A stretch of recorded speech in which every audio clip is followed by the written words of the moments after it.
Ketika saya mendapatkan tugas 10 tahun yang lalu ke Kentucky, ada hal yang sering dilakukan oleh Pentagon, yaitu simulasi currency warfare. Dilakukannya di pangkalan Akademi Militer di Kentucky ini. Benarlah, salah satunya adalah taktik perang uang atau currency warfare adalah dengan membuat dolar reset value atau dolar dimainkan nilainya. Oke, kita sekarang membicarakan tentang currency domination sebentar. Currency domination adalah kunci untuk menjadi negara berdaulat. Inilah pelajaran penting bernegara. Salah satunya, sekali lagi, informasi ini juga akan membuat rupiah menjadi kuat. Kembali ke pelajaran sejarah sebentar. Kita semua masih ingat di tahun 97-98 itu ada serangan ekonomik hitman kepada pemerintahan Soeharto, menyerang rupiah dari 2.700-an ke 15 ribuan dalam waktu 6 bulan. Indonesia rontok ketika itu. Krisis moneter, lalu krisis pemerintahan. Rezim otoritarian Soeharto terjungkal. Inilah hal yang dilakukan di pangkalan Kentucky, tempat simulasi currency warfare dilakukan.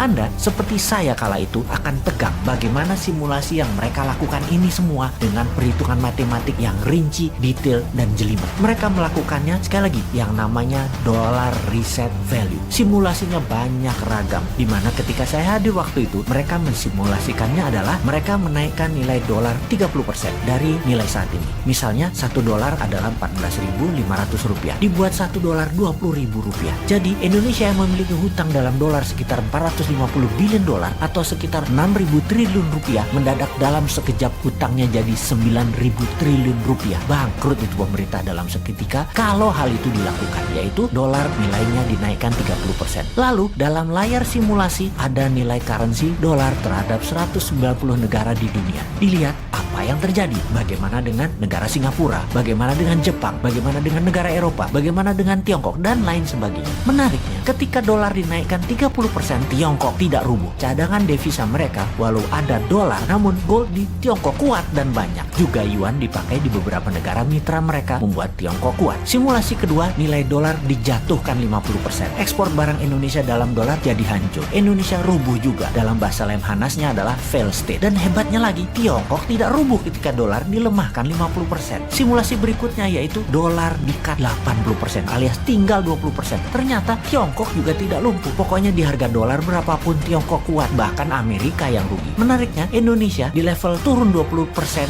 sudah paria, di level 30% atau 40% bahkan lumpuh negaranya, dan di level 50% fail state, negara gagal. Dan benar deh, dibawa ke harga dolar menjadi 18.000 aja dalam seketika.